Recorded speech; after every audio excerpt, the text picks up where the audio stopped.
Una buonasera cari telespettatori. Le avevo promesso nella precedente puntata, volevamo raccontarvi in maniera approfondita che cosa succede dietro le mura di un'ex caserma. Alessandro Mindotti, che è il presidente dell'associazione Cingoli Ruote per raccontare la storia, 4 lettere che di fatto racchiudono un tema caro a tante persone. Ricordiamo che questo è un sodalizio che raggruppa 160 persone e qui i mezzi arrivano malconci qualche volta e vengono riportati quasi alle origini senza sconvolgerle, Mindotti.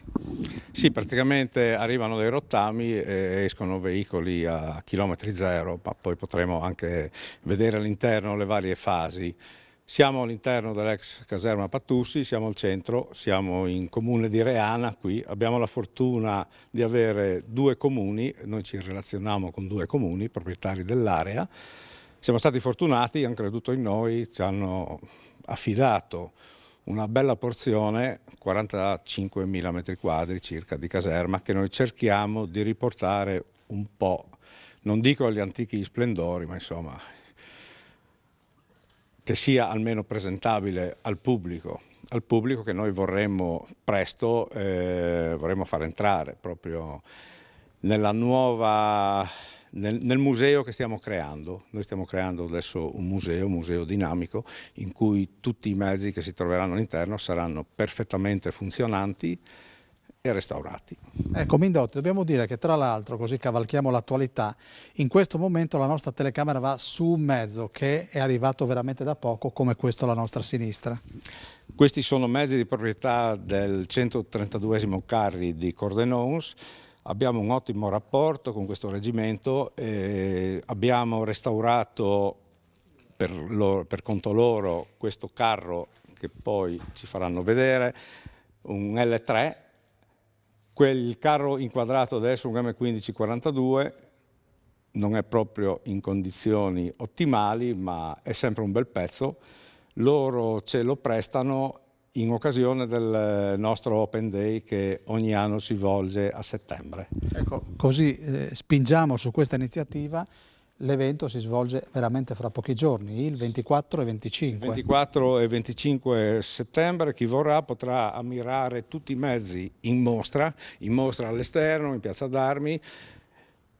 Tutto andrà in moto e si potranno anche usare, guidati da noi naturalmente, ma si potrà salire, si potrà fare anche dei giri di prova per rendersi conto un po' di com'erano, come si sono trovati i nostri nonni, insomma, quando li hanno usati. Senta Mindotti, guardando questo mezzo, che pensieri si fanno? Poveretti, poveri chi li ha usati. Questi sono chiamati scatolette, sono carri di concezione degli anni 30, usati poi negli anni 40, con questi in Africa l'Ariete, la Littorio, i vari reparti sono andati contro gli Sherman e gli altri carri degli alleati, per cui c'è poco da dire. Ecco, poi entreremo e ne abbiamo da mostrare, ma là dentro che cosa c'è? Vedo dei mezzi che luccicano, quindi li avete sistemati per bene. Dobbiamo dire che la vostra associazione di collezionisti, dicevo, 160 persone. I mezzi luccicanti che potrebbero così agli occhi potrebbero anche quasi stonare, sono mezzi comunque che hanno passato la guerra. Una Balilla, una Topolino A, sono stati usati alla fine della guerra dai partigiani, si vedono in tutti i filmati, in tutte le foto, si vedono sfilare nelle varie città durante la liberazione, per cui è giustificata la loro presenza nel nostro museo. Gli altri sono tutti mezzi, gran parte inglesi, americani. C'è un bellissimo 18BL del 1914, prima guerra mondiale, un cannone Skoda di proprietà, dobbiamo dirlo, del museo di Udine e altri vari pezzettini molto interessanti che poi vedremo. Ecco, questa è una caserma che è dismessa dal 2002, vediamo degli edifici che non sono proprio ben messi, si potrebbe metterci mano. C'è solo una mano lì, la mano della pinza, purtroppo, perché li hanno resi inutilizzabili, sono distrutti, non sono accessibili, non si può andare all'interno, sono state distrutte le scale, le protezioni, non c'è più niente, è stato depredato tutto il metallo. Quindi hanno rubato, sono entrati? Ma più che rubato, credo che per una legge del 1934 ancora la Croce Rossa possa prelevare nelle caserme chiuse tutti i materiali per la propria diciamo, sopravvivenza, insomma, per i propri scopi, e ha mandato qua delle ditte che hanno praticamente tolto tutto il metallo in malo modo. Quella coppia che è su quella Jeep, chi è? Chi sono? Allora, sono nostri soci, sono italo-francesi, abitano ad Arba, vicino a Maniago, e sono degli appassionati, ci seguono dappertutto, con loro siamo stati almeno 5 volte in Normandia e ci seguono in tutti i raduni, tutti i nostri movimenti. E allora io vorrei andare, me li presenta lei, Presidente? Sono Renato Bacinello di Arba. Sì, e sua moglie Nelly, non so se è italo-francese perché lei è nata a Parigi, per cui, da genitori italiani. Cui... Bonjour Nelly. Bonjour, monsieur. Carissima, parliamo in italiano che è meglio. Sì, eh? sì. Cerco. Lei è proprio in tinta. Sì, ho fatto onore al mezzo e a mio marito, che ha una grande passione. Dov'è suo marito? Dov'è suo marito? Suo marito è qua, questo qua. E l'uomo che era al suo fianco chi era? Fa parte dell'associazione. L'association, marito come si dice in francese? Marie. Marie. Mon mari. Che s'appelle? S'appelle Renato. Vedi che so ancora un po' di francese. Che bravo. Piano piano, nonostante l'avanzata età. Ma senta, no, in modo così, perché così lei adesso mi dice che sono giovane, mi sono beccato il complimento, capisce? Senta, ma mi diceva il Presidente che voi frequentate questi ambienti molto volentieri. Sì, molto, facciamo molti raduni, anche in Francia del resto. Sì. Questa è vostra? Sì, ne ho 2. Questa è una Willys e anche una Ford. È la passione della Jeep, insomma. Ecco, ma questa ha dovuto metter mano a questo mezzo? Dove l'ha acquistato? Beh, no, era un vecchio che me l'ha venduta, che aveva 80 anni, che ormai era... e dunque l'ho fatto un bel affare. L'ho preso in Francia 15 anni fa e insomma ho fatto un buon affare, perché quella volta l'ho pagato 20.000 euro, adesso meno di 30.000 non se ne trova Jeep, in buon stato così. Senta, ma arrivasse l'uomo X e dicesse guarda te ne do, me la vendi, lei gliela venderebbe? Sì, ma non mi interessa, la tengo, anche se mi offre di più, perché è una passione, è inutile. È una malattia quella lì, quando si è malati non si guarisce più, così. Della vita cosa ha fatto? Ah, piastrellista, come tutti i friulani che erano emigrati in Francia. E lì cosa ha fatto? Educatrice. Era? Educatrice. Ma scusi, vi siete conosciuti come lei e suo marito? A Parigi. Sotto la Tour Eiffel? No, sotto la Tour Alle Champs-Élysées? Vicino. Ma io facevo parte del Fogolar Furlan di Parigi. Ero segretaria con amici, voilà, si faceva parte di un'associazione, io ero la segretaria e così ho conosciuto mio marito. Quanti anni fa? 50 anni fa quasi. Come si dice fischia in francese? Tanto, eh? Tanto. Beaucoup. Beaucoup. Una storia di una coppia. Ma voi vi amate come il primo giorno? Di un altro genere. Brava, L'amore si modifica. Esattamente. Esattamente. Presidente, che bello che è il francese. Quindi a questo punto io vorrei andare, in questi 2 minuti, Bassi mi ha fatto così, che vuol dire non che mi taglia la testa, ma che devo tagliare. Come si chiama quell'uomo? Questo si chiama Giuseppe Gioffrè. Giuseppe Giuffrè, vieni Giuffrè. Io ho bisogno che tu mi tracci, buonasera ormai, mi tracci un po', visto che ci hai lavorato qua dentro. Sì, per 14 anni in 2 periodi diversi io sono stato militare alla caserma Patosse e ho lasciato il cuore in questa caserma, e quindi ringrazio l'amico Alessandro Mindotti per aver recuperato questa caserma a usi più consoni a quello che era una volta, cioè reparti militari. Qui gli ultimi mezzi e uomini che si sono mossi per davvero, bisogna andare indietro esattamente di 20 anni.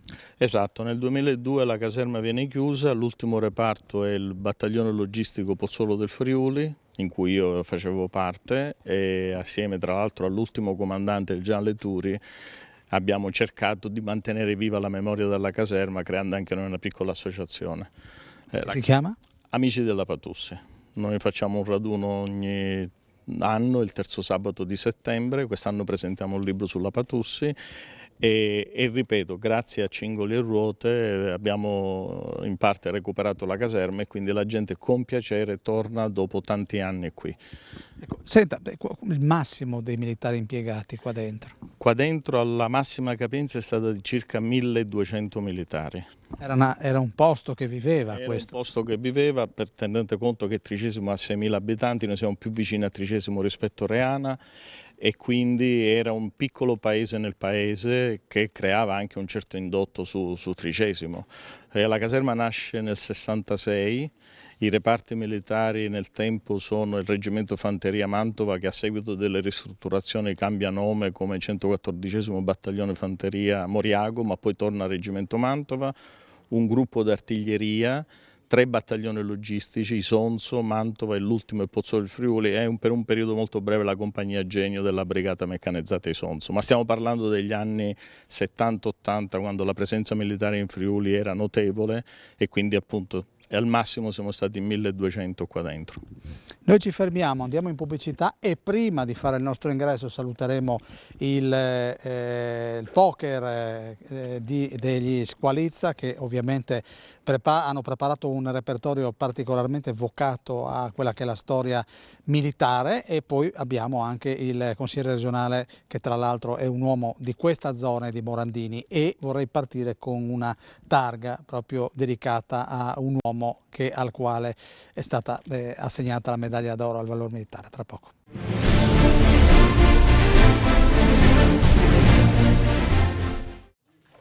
Giuffre, ci siamo visti prima della pausa pubblicitaria, prima di andare a conoscere i soci della vostra associazione, c'è questa targa, ma chi era il tenente Sante Patussi? Il tenente Sante Patussi era un ragazzo di Tricesimo, nato nel 1915, che all'entrata dell'Italia nella seconda guerra mondiale da volontario diventa ufficiale osservatore e a seguito di un'opera di recupero di dispersi in mare, nel giugno del 1941, vicino alla costa egiziana, viene colpito a morte insieme a tutto l'equipaggio e lui si prodiga affinché gli altri riescano a salvarsi. Tant'è vero che si salva tutto l'equipaggio tranne lui. Lui purtroppo muore sul battellino. Viene lasciato cadere in mare dal pilota, che noi abbiamo avuto anche lì notizie ed è la motivazione della medaglia d'oro, tant'è vero che di Sante Patussi non c'è una tomba o un qualcosa, c'è una colonna dedicata al Tempio Ossario di Udine ed è per questo motivo, per quello che dice il pilota, gli viene concessa la medaglia d'oro al valor militare. È una famiglia friulana e quindi lui da ragazzo di Tricesimo muore in questa azione, in questa opera eroica. Allora, grazie Giuffre, ma tanto so che rimani con noi per tutta la trasmissione. Andiamo a conoscerli questi soci. Lei che ruolo ha? Io sono il presidente del museo e abbiamo deciso a suo tempo con Sandro e tutti gli altri di scorporare le due strutture in modo da avere da una parte CRCS in grado di gestire tutta la parte meccanica di restauro vero e proprio, mentre la parte museale si occupa della ricostruzione storica sia di ciò che è accaduto qua in Friuli, sia di tutti i mezzi che arrivano da noi, insomma. Con 3 aggettivi, come descriverebbe il vostro museo che è in via di realizzazione? Allora, è un museo che è in grado di farsi vedere, di muoversi e di stare nella gente. Lei ha questo berrettino che la mimetizza qui in questo sottoportico. Sì, ma io sono sempre stato appassionato di questi mezzi qua. E da quando è stata fatta questa associazione ho un punto di riferimento valido sia per tutte le informazioni che servono, ma anche se non si trova un ricambio, un pezzo, ci si rivolge in officina e si ha quello che ci si cerca, insomma. Dove ha fatto il militare? Io non ho fatto il militare, in compenso ho lavorato a Rivolto nell'autoreparto per 30 anni. E senta, portare questa maglietta con quel tricolore sul collo? Insomma, ci si sente sempre un po' parte dell'associazione. Lei è della zona? Sì, di Forgaria. Quindi non è lontanissimo. Non sono lontanissimo, quando ho tempo cerco sempre di partecipare alle varie manifestazioni. Allora io vado avanti e lei invece è di Forgaria anche lei? No, io sono di Fioletto Umberto, sono anch'io un appassionato di Viene qua in bici? storie. Praticamente sì, posso arrivare anche in bicicletta senza problemi. Sono appassionato anch'io dei mezzi storici, ci si arrangia a fare un pochino di tutto all'interno di questa associazione, si dà una mano appunto per il restauro dei veicoli che c'è da fare, qualche lavoro nelle infrastrutture, non ci avremo mai d'animo comunque. Quant'è che fa parte di questo circuito? Ma io sono circa 6 anni, sono entrato un pochino dopo gli altri. Ecco, e ha praticamente un ruolo particolare? No, diciamo un ruolo proprio preciso no, cerco di dare una mano in qualsiasi cosa. Mi intendo di meccanica perché nel lavoro che faccio appunto sono meccanico, quindi ci capisco qualcosina di meccanica, però se c'è da costruire un muro ci impegniamo per costruire anche il muro. Senta, non c'è un posto simile in Friuli Venezia Giulia però? Che sappia io uno così no, ma anche in Italia non penso che ce ne siano tantissimi. Che lavoro fa lei? Il meccanico di mezzi industriali. Andiamo da questa signora perché mi dicono che non è l'unica. No, siamo più di qualcuna che cerca di dare una mano quando si ha tempo, ovviamente non è un impegno fisso. Senta, perché ha deciso di far parte di questo sodalizio? Ma perché mi hanno fatto conoscere questo ambiente, poi io arrivo da una famiglia dove la divisa fra genitori, fratello. Cosa hanno fatto? Allora, le zie alpini, mio padre e mio fratello invece erano in finanza, ho avuto anche poliziotti, per cui la divisa è di casa. Hanno avuto anche dei riconoscimenti? No, devo essere sincera, no. O perlomeno io non ne sono al corrente, specie delle persone che non ci sono più. Però occupa qualche ora durante la settimana, do una mano con le carte, l'ufficio più che altro. Ovviamente non metto mani nei motori o nel... Da dove arriva? È Tavagnacco sono, per cui sono dietro l'angolo. Io so che lei, che è sua figlia, Sì, esatto. ha una voglia matta di essere intervistata, ma chiaramente sto scherzando, ho promesso che non l'avrei, no, ecco, quindi la salutiamo, Sofia, grazie, quindi noi adesso andiamo da questa parte perché ci hanno raggiunto questo quartetto. Nelly, oui, vieni qua cara, non abbandonarmi. Che cosa andiamo? Andiamo col 33? 33, visto che Lei conosce il 33? No? No. Non lo conosce. Provi a vedere, secondo me appena lo intonano...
Grazie, se volete possiamo fare anche un applauso che non guasta mai. Tra l'altro sono musiche alle quali ci siamo abituati, ma sarà un anno importante il 2023 perché come sapete c'è la Dunata Nazionale degli Alpini a Udine e sarà una dunata non solo per la città di Udine ma una dunata regionale, una dunata per tutto il Friuli Venezia Giulia. Ricordiamo quindi la possibilità di partecipare all'Open Day, che è il 24-25 settembre, Presidente, però siccome, come le ho anticipato, mi piace supportare chi si muove con intenti di volontariato, voi avete bisogno, avete aperto anche una raccolta, un crowdfunding, però chi volesse supportare un vostro progetto, perché dovrebbe farlo? Perché crede in noi, crede in quel che facciamo, può venire qua e vedere insomma come ci muoviamo. Quelli che l'hanno fatto hanno avuto soddisfazione e diciamo che ci hanno anche qualche volta aiutato. È sempre poco perché qui c'è bisogno di interventi radicali. Qui, come dicevamo prima, è stato tutto distrutto, per cui è tutto da rifare, qualsiasi cosa è da rifare. Ci vogliono tanti soldi, ci vuole un impegno economico non indifferente e sicuramente per noi è irrealizzabile il tutto. Ecco, il mio riferimento era qualcosa che è in costruzione da circa 2 anni, un mezzo militare, servono 30.000 euro, quindi per chi volesse supportare la causa, contatti, cingoli, ruote per raccontare la storia qui di Reana. Dico bene, è un mezzo sul quale avete messo le mani da un po' di tempo. Ci stiamo lavorando già da 2 anni, 30.000 euro che dicevi naturalmente sono solo per il motore. Il resto non voglio dire l'abbiamo già fatto, abbiamo lavorato molto, c'è ancora tanto da fare. Adesso il prossimo intervento, il più immediato, è il motore. Allora, ma poi lo mostreremo, visto che siamo a 30°, è una composizione del nostro Luigino Squalizza, vorrei andare con questa marcia, quindi questo Squalizza March.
Bene, allora io ringrazio gli squali Luigino Roberto Squalizza, Alessandro Verilli di Pagnacco e siccome mi piace spingere sui nostri brand, perché così usiamo termini difficili, forse non lo conoscete, ascoltate, buonasera Marco. Buonasera caro, buonasera. Sofia, hai sentito che voce? E senti che sorride. Sofia, vieni qui. No, non ti faccio parlare. Vieni con la mamma, vieni con la mamma. Forse avrei preso paura del sottoscritto. Che paura, lui... Volevo presentarti, no, hai sentito che voce? Piacere, capisci? Piacere, Ma io... No, non Chiara. No, dico Cara, cara Sofia, sì. Sofia, hai capito? Allora, noi andiamo in pubblicità, Sofia. Tu basta che dici sì. Sì. Sì. Perfetto, a tra poco.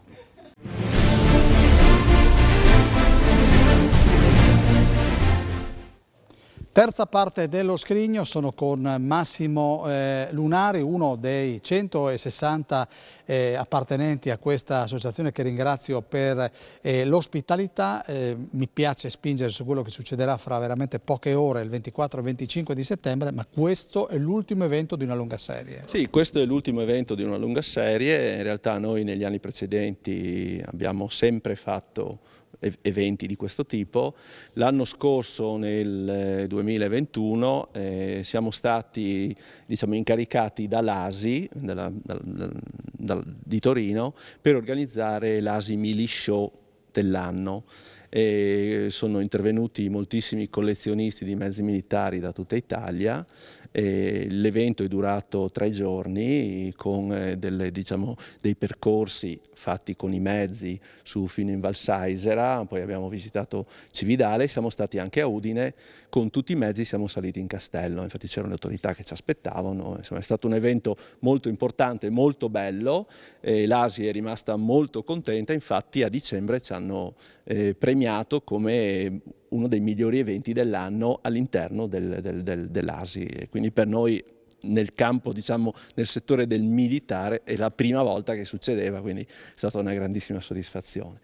Insomma, noi ogni anno sempre facciamo eventi del genere, abbiamo avuto un periodo di tranquillità dovuto al Covid, però insomma, se non lo facciamo da noi partecipiamo a eventi in regione o partecipiamo a eventi in Italia o addirittura andiamo in Normandia, siamo stati in Normandia quindi con tutti i nostri mezzi e quindi insomma, siamo avvezzi in queste attività, insomma, riusciamo a mostrare alla gente quello che poi è la nostra passione e poi capiamo che la gente rimane sempre molto contenta perché girare su un mezzo della seconda guerra mondiale insomma, fa sempre un bel effetto, ecco, al di là del fatto che sia un mezzo militare. Ecco, mentre Lunari si spiegava che cosa è successo in questi anni, sono andate le immagini che lui ci ha fornito, questa colonna mobile 4 chilometri? Sì, era una colonna di 4 chilometri perché insomma 160 mezzi, tra cui anche autoblinde, insomma camion di grossa portata, insomma sulla Ponte Bana per andare su a Tarvisio, insomma era una colonna piuttosto importante, ecco, però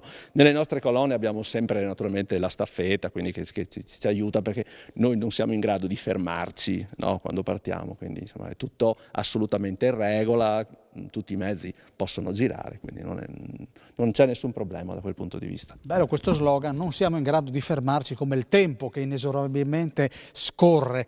Io adesso vado, perché mi sono affezionato un po', caro Lunari, a questa storia che sto quasi creando, Francesco e Sara, che credo presto vedremo una donna vestita di bianco su un mezzo, io vi vedo già su un carro armato, dai, lasciami fantasticare, cioè, lei col carro armato e tu che... Ma vedremo, dai, ecco, su che mezzo. È particolarmente travolto Sara, quindi l'amore sta proprio prendendo fuoco, un botto proprio, come un colpo di cannone. Esatto. Ma voi due, oltre ad amarvi, cosa fate qua dentro? Io sono nell'associazione praticamente da quando è nata. Il presidente è mio zio, quindi la passione mi è iniziata da piccolo. Abbiamo creato questo gruppo, restauriamo, facciamo degli eventi, insomma. Senti, più in là ho visto che c'è un'officina prima di questa trasmissione e devo dirti è quasi una sala operatoria. Praticamente sì, lì tutti i mezzi che potete vedere qua praticamente a cadenza regolare, qualche manutenzione viene fatta insomma di là. Che mezzi sono quelli che abbiamo alle nostre spalle? Allora, queste due sono 2 campagnole, qui c'è una Willis e là invece c'è un'Alfa Matta. Ecco, e che ruolo avevano? Allora, tutti questi 4 mezzi qua, anche la Willis, che comunque è della seconda guerra mondiale, però questa è stata riutilizzata dall'esercito italiano nel dopoguerra e anche le altre 3, la campagnola è per antonomasia un mezzo usato da penso tutti quelli che hanno fatto la Naja e anche l'Alfa Romeo Matta, che comunque è stata prodotta in minor quantità, però fa sempre parte dell'esercito italiano. Qual è l'Alfa Romeo Matta? È l'ultima. Presidente, perché si chiama Matta? Non ho mai approfondito questo, però diciamo da quel che ho sentito così in giro era un po' per il comportamento del mezzo in fuoristrada. Questo è un mezzo fantastico, avanti di 30 anni, rispetto alla campagnola, meccanicamente i fuoristrada attuali sono fatti ancora così. È un veicolo che, dicono i conducenti del tempo, sputasse la benzina dallo scarico pur di tirare. Non si fermava mai, è un motore 1.9 bialbero, bellissima, è un mezzo che dà molte soddisfazioni, è di un nostro socio che abita qui vicino, ce la lascia in custodia perché sa che è in buone mani.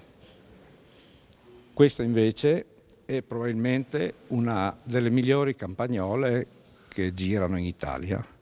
È un restauro pazzesco, non oserei dire che tipo di restauro sia. È praticamente meglio che nuova. La Fiat non la faceva sicuramente così, la possiamo anche ammirare, meriterebbe una ripresa nel cofano motore.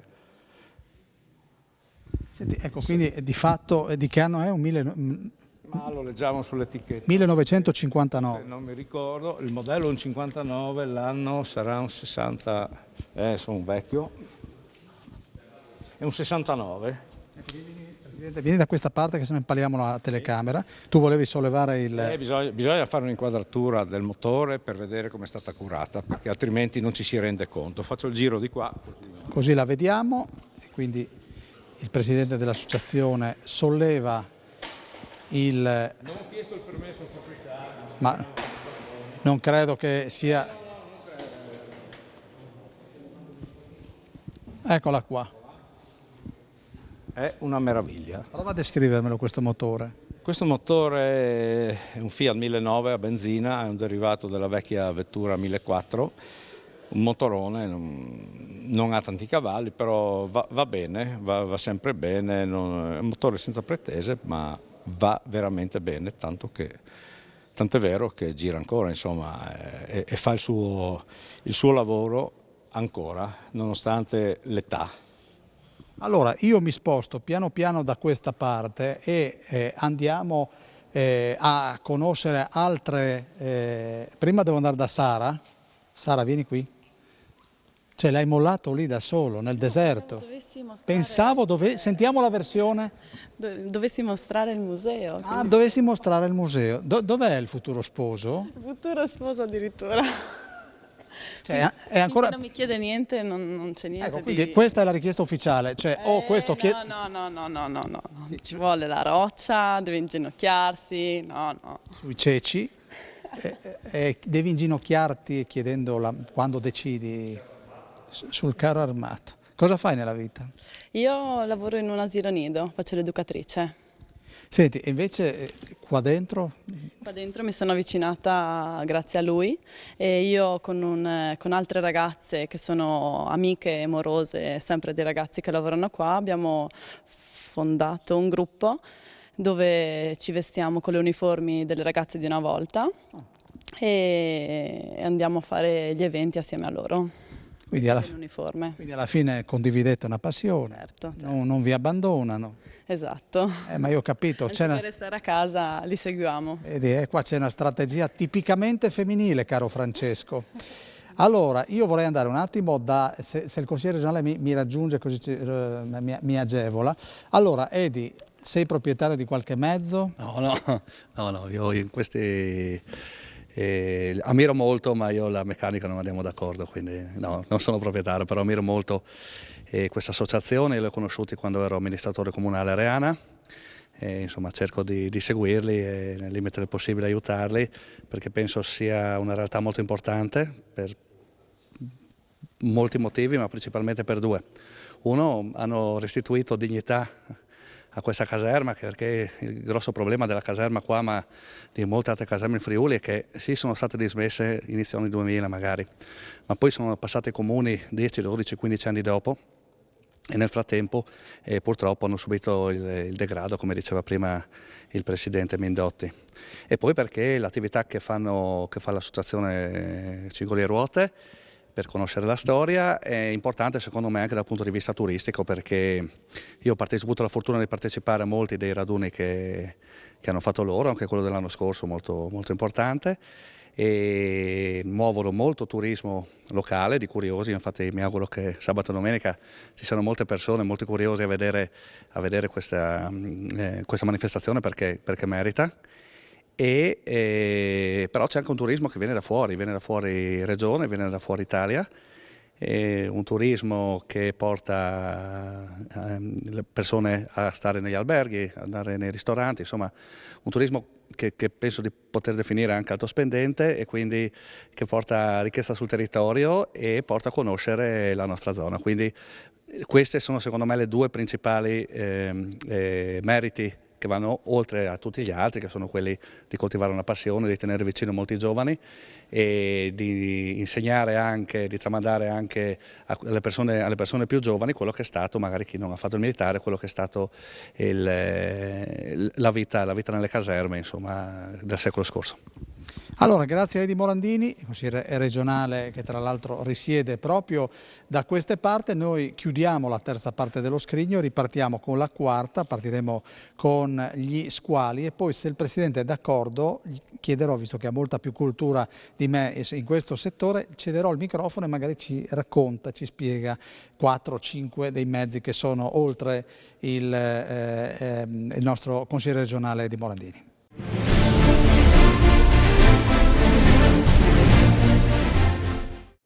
Quarta parte dello scrigno che, come promesso, inizia con "Apriteci le porte" ai nostri squali.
Viva il corpo degli alpini!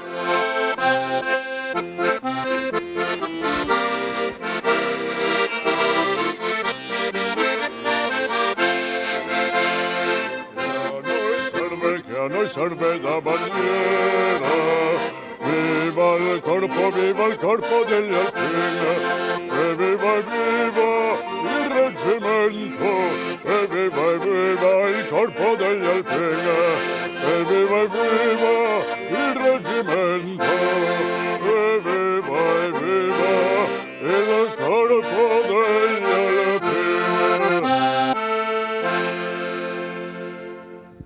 Era la voce, bravi, grazie. E devo dire che anche l'acustica è buona. Andiamo con Stellutis Alpinis.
Bene, grazie Squali.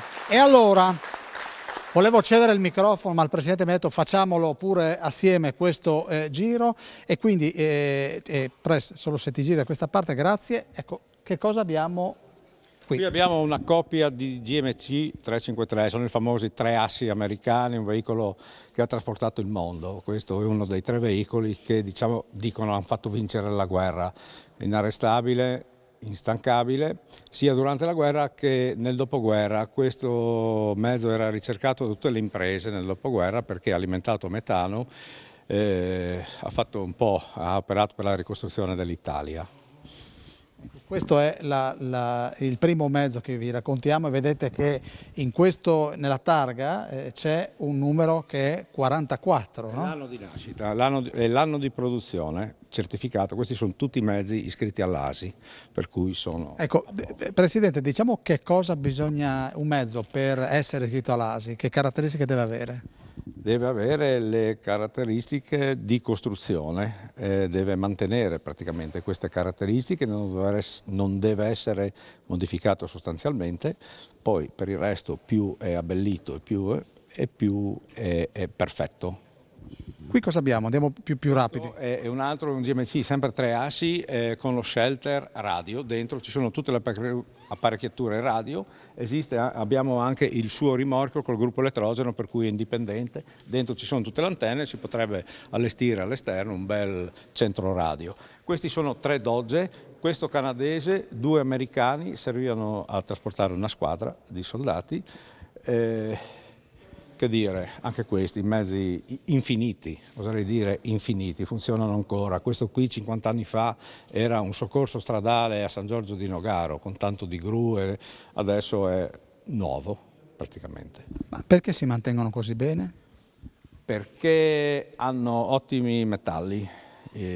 Questa è la miera come dire, è il primo ferro uscito dal minerale, non è riciclato 10 volte come adesso, hanno dei rottami.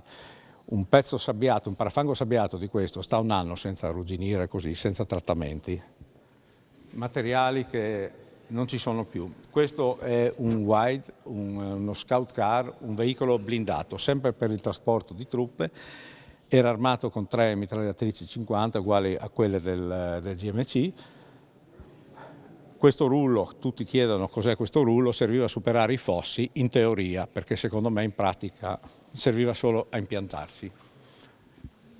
Qui abbiamo, quando la squadra è stata aumentata di uomini alla fine della guerra, hanno prodotto il 6x6, che è un Dodge uguale meccanicamente agli altri, solo che ha un asse in più.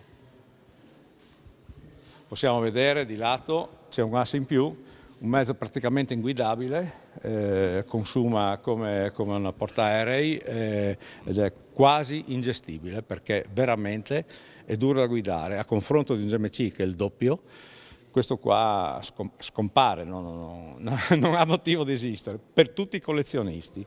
Questa è un'auto blinda Ford M8, un 3 assi anche questo, un blindato, veicolo favoloso. Questo è veramente un veicolo favoloso. Lo ricordiamo, sono tutti mezzi funzionanti. Sì, questi sono stati fuori a Villa Varda, tutti. Sono stati tutti portati a Villa Varda, alcuni su strada, altri trasportati, però funzionano tutti, hanno fatto la loro bella figura, hanno trasportato credo 350 persone nel pomeriggio e abbiamo fatto insomma bella figura anche là.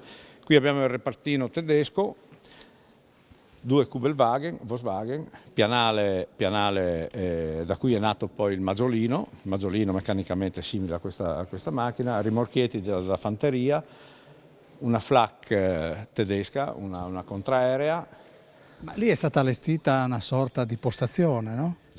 Sì, abbiamo ricostruito, abbiamo avuto la fortuna di recuperare a Trieste, quando ho girato l'ultimo film, abbiamo recuperato un po' questi materiali, avevamo prestato anche noi dei veicoli, per cui poi ci hanno agevolati così, regalandoci questi sacchi, muri finti e tutte... Ecco, volevo proprio farti la domanda, ma sti muri da dove arrivano? Da Trieste, dal Porto Vecchio, dove ci sono tutti quegli edifici lì, quelli lì si prestano benissimo per girare le scene dei film, no? della Seconda Guerra Mondiale, Ce li hanno regalati, hanno detto venite a prenderli, noi siamo andati, fanno la loro bella figura comunque. Sembra che esistano da sempre. Sembrano fatti qua, sì è vero. Chi è quel signore? Questo signore, il cosiddetto colonnello, è il colonnello. Perché? Il nome è di fatto, è anche di fatto. Cognome del colonnello? Castagna. Colonnello Castagna, visto che il periodo delle castagne, adesso ho fatto questa bella sono in tempo di raccolte, certo. Ascolti, e lei ha fatto... Io ho fatto tutta la carriera militare, sono partito nell'80 79 da militare di Leo, poi ho vinto il concorso per l'Accademia e sono uscito dal servizio nel 2015. Dal 2019, grazie a Sandro, ho avuto la fortuna di acquistare un mezzo che è di là in officina e quindi dal 2019 sono socio di questa associazione, quindi praticamente il mio amore per la caserma non è mai finito. Dov'era? Io ero prima a Tauriano, nel reparto carri, ero sugli M60, poi sono andato in comando 2 anni ad Anzio, dopodiché 15 anni, gli ultimi 15 anni a Padova, al comando superiore di Padova. Ultimo anno di servizio vado direttore del museo Terza Armata, sempre a Padova, e 2 anni di missione all'estero, Bosnia 2003 e Kosovo 2009. Senta, questo accento estero mi porta in Lombardia o sbaglio? Io sono lombardo della provincia di Pavia, vivo però a Spilimbergo. Io ho fatto il militare, lei mi dirà non è importante, a Bacile. Sì. Gruppo secondo... Attualmente la caserma purtroppo è stata demolita. Arco fotovoltaico, sì, adesso. Esatto. Gruppo Udine. Esatto. Bellissimo. C'erano dei reparti alpini là dentro, reparti logistici. Io ho pianto prima di venire via. Infatti. La conosco bene perché collaboravamo, visto che faceva parte dell'unità della Brigata Ariete, quindi la conosco benissimo quella caserma. Quando l'ho vista distrutta effettivamente mi ha pianto il cuore. Colonnello, noi adesso andiamo in pubblicità. Perfetto.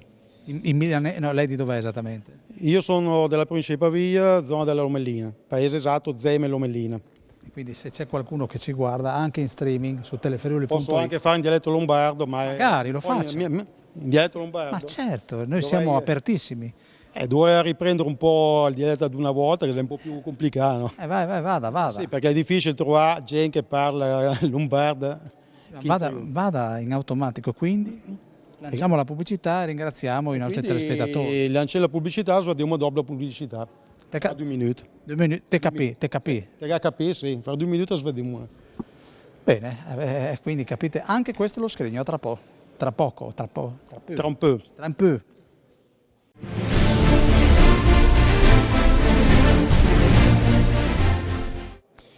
Quinta parte dello scrigno. Prima abbiamo visto il nipote del Presidente. Il Presidente ha parlato più volte di quella che è una sorta di morbo dal quale è difficile guarire, quindi la passione per i mezzi militari. Ti chiami? Enrico Mindotti e sono il figlio del Presidente di CRCS. E insieme a una squadra di miei amici coetanei ci occupiamo del restauro e delle manutenzioni varie sui mezzi militari del museo. Senti, tuo padre quando ha cominciato a contagiarti, visto che è un verbo particolarmente in voga, purtroppo, di questi tempi? È difficile capire quando, ma sicuramente fin da quando sono piccolo, diciamo, macino con queste cose militari. Modellini? Modellini, ma fin dalla giovane età, già da subito sui mezzi veri e propri. Ecco, tuo padre come ti ha avvicinato a questo mondo?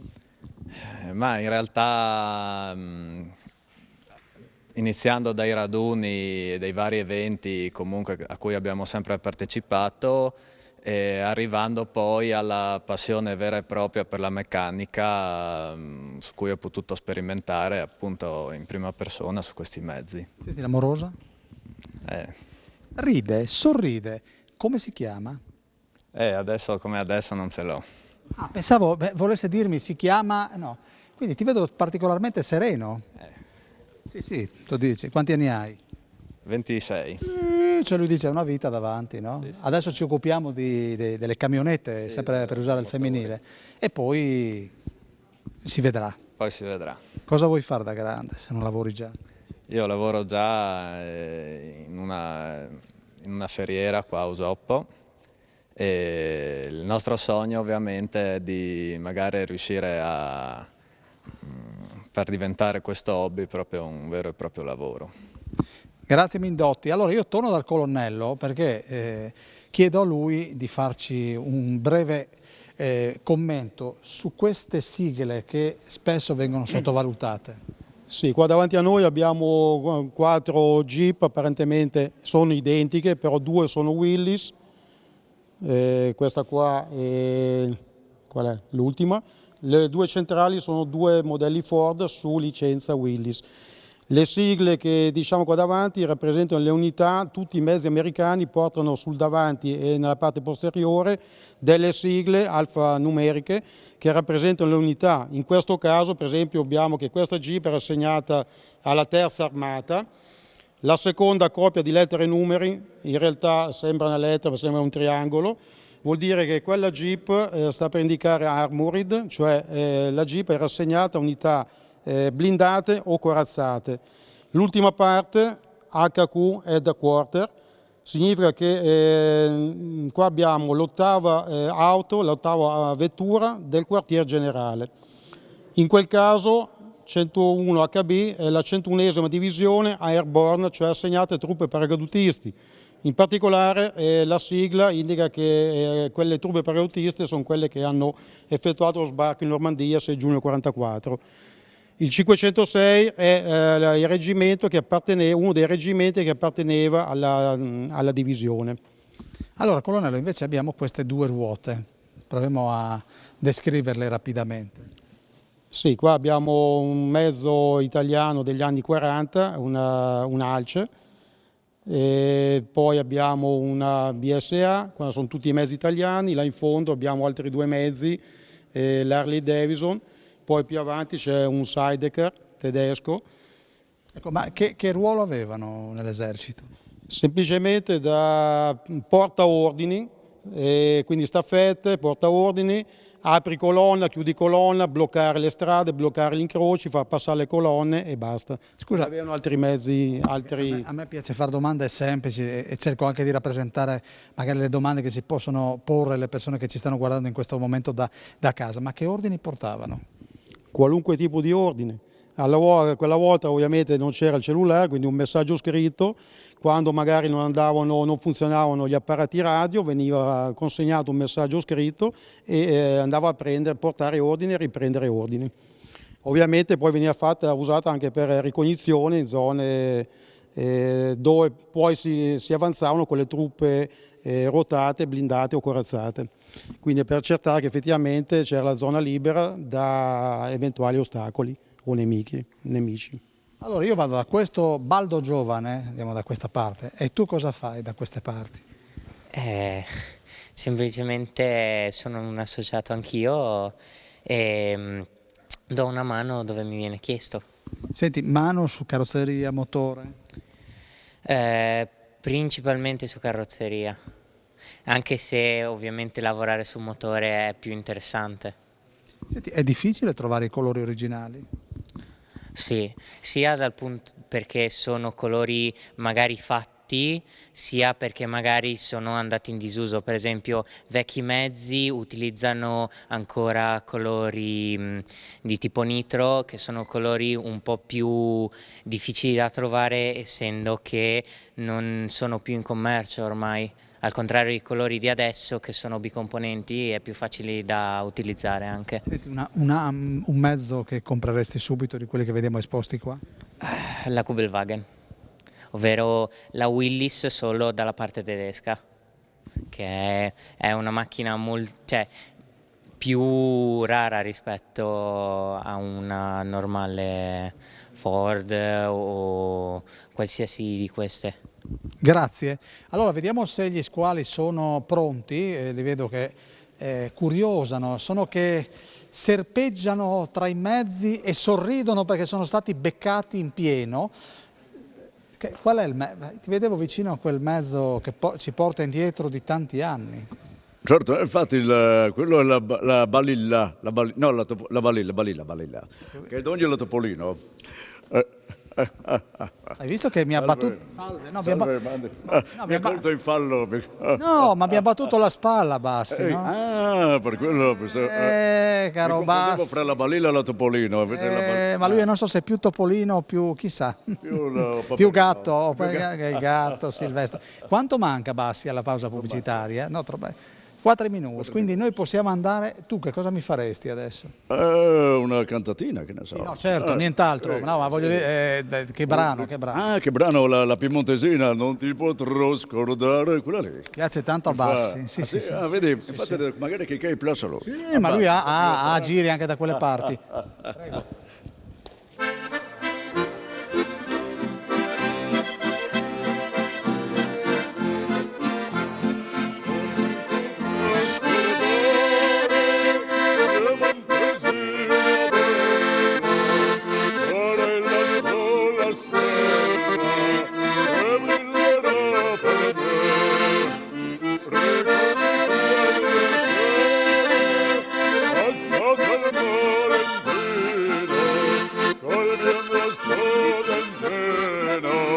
Che ti stringeva sul cuore.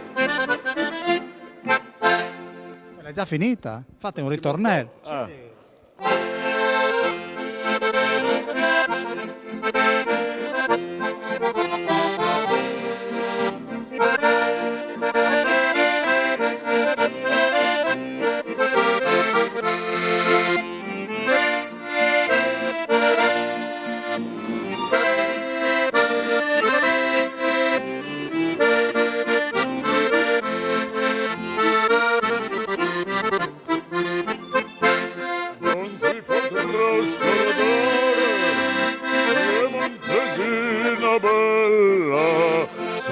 La sola stella che brillerà per me. Ricordi quelle sere passate al volo in treno col biondo studentino che ti stringeva sul cuore.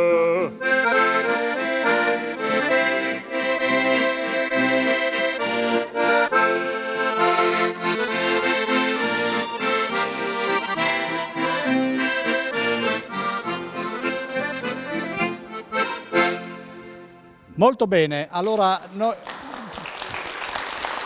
applaudono gli amici di questa associazione, penso che si sia emozionato anche Bassi, vedi il foglio caro Bassi, eccolo qua, e con questo foglio io mi dirigo come un carro armato, abbiamo ancora 2 minuti, ma li recuperiamo nella sesta parte, andiamo in quella che ho definito prima la sala operatoria di questa associazione, da dove i mezzi arrivano malconci e escono molto migliorati. Tra poco.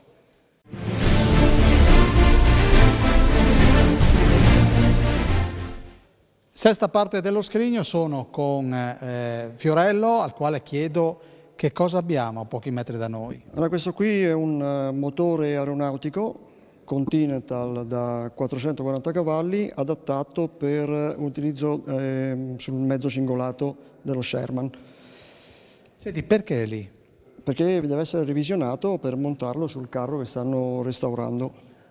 Ecco, e questo è proprio il pezzo sul quale i nostri amici stanno lavorando, lo ricordo ancora una volta, cingoli, ruote per raccontare, per conoscere la storia, quindi cercate questa associazione su internet, su Facebook, e se c'è qualche benefattore, l'ho fatto in altre occasioni e so di aver portato abbastanza fortuna, sappiate che servono 30.000 questi signori che sono assolutamente volontari e che quindi se c'è qualcuno che ha piacere di supportare la causa li contatti direttamente. Presidente, qui abbiamo, questa è l'officina.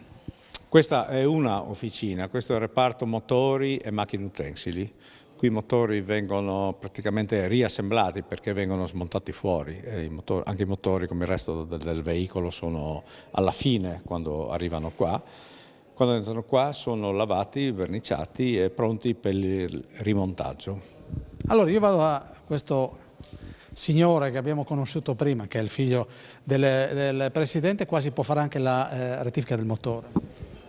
Sì, nella nostra officina abbiamo anche qualche macchina utensile per diciamo, riuscire a effettuare tutte quelle lavorazioni di ripristino dei particolari meccanici necessarie alla revisione completa di tutta la meccanica. Quindi qua la meccanica e oltre quella stanza? Abbiamo il montaggio, diciamo, la sala in cui riassembliamo tutti i particolari che sono appunto stati revisionati. Allora io vorrei andare al centro di quella stanza, e poi andremo a vedere la carrozzeria dove troviamo gli squali, che adesso vediamo se ci sono tutti. Guardate, escono la spicciolata e l'ultimo è sempre lui, l'uomo. Com'è? Hai capito com'è? Il discolo. A questo punto chiudiamo, perché poi abbiamo altra cosa da raccontare in quest'ultima parte. Ci fate sentire? Insomma, un brano della Prima Guerra Mondiale, 8 stelle, biele stelle.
Grazie squali, noi vi salutiamo, ma tanto ci rivediamo sicuramente in altre occasioni. Approfitto anche per dirvi che martedì prossimo saremo a Capriva, dove vi racconteremo la storia del gruppo folcloristico locale, e poi c'è un'altra puntata speciale. Ma noi vogliamo andare in un'altra stanza dove è in allestimento qualcosa di importante.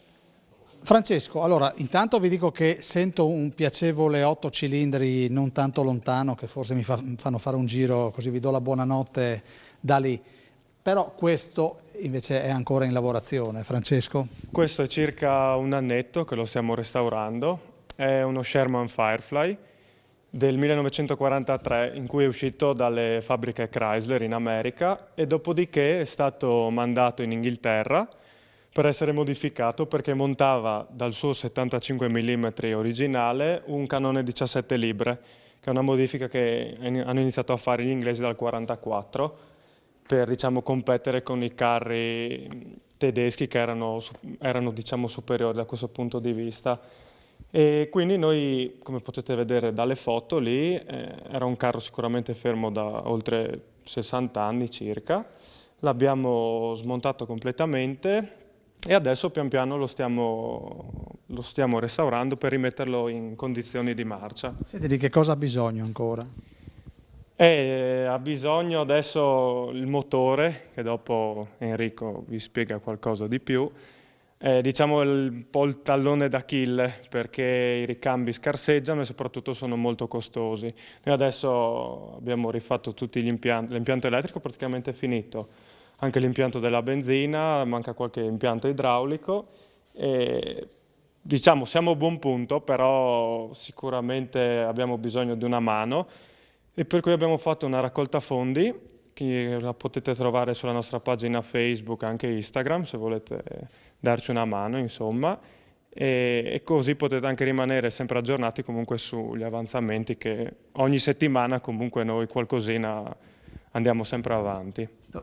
L'uomo che mi deve spiegare Enrico, motore, quanti cavalli ha questa bestia? Allora, questo motore sprigiona 440 cavalli e, come abbiamo detto prima, è un motore di derivazione aeronautica.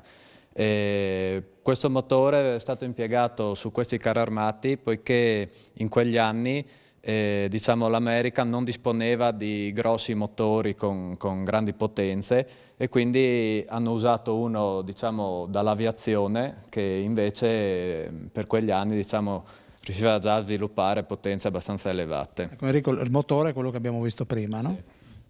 Oltre al motore diciamo, sono stati fatti molti interventi sia sulla meccanica, come possiamo vedere dal cartellone è stato smontato e revisionato il cambio, trasmissioni, frizioni e tutte diciamo, le componenti. Per i più appassionati in grandi linee diciamo, i lavori che sono stati fatti sono di sabbiatura e verniciatura e ricostruzione di tutti gli interni che ovviamente con gli anni sono andati a marcire. Inoltre diciamo, tutto il ripristino dell'impiantistica idraulica per la movimentazione della torretta e per diciamo, motore e cambio.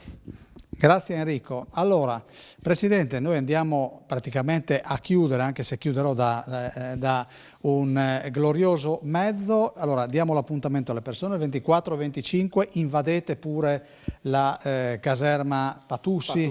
Quindi siamo a 2 passi dalla Pontebana, veramente a Tricesimo, quindi è facilissima da individuare, quindi venite che i volontari dell'associazione Cingoli Ruote per conoscere la storia sono qua e saranno loro i vostri ciceroni. Direi che possiamo andare con 2 minuti di brano e poi stacchiamo e c'è una sorpresona con un parone inedito.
Grazie agli squali. Noi adesso ci spostiamo e ci salutiamo in un modo molto particolare, a tra pochissimo. E come promesso dal brand Carrier vi diamo la buonanotte, finita anche questa puntata dello Scrigno e quindi questo è un mezzo di fabbricazione inglese. Lui guida e io parlo, quindi grazie di cuore e buonanotte. Grazie Bassi, tu sei più comodo, vero? Grazie di cuore e come dico sempre continuate a vedere Telefriuli, canale 11 2 volte numero 1, dalla caserma Patussi è tutto, arrivederci.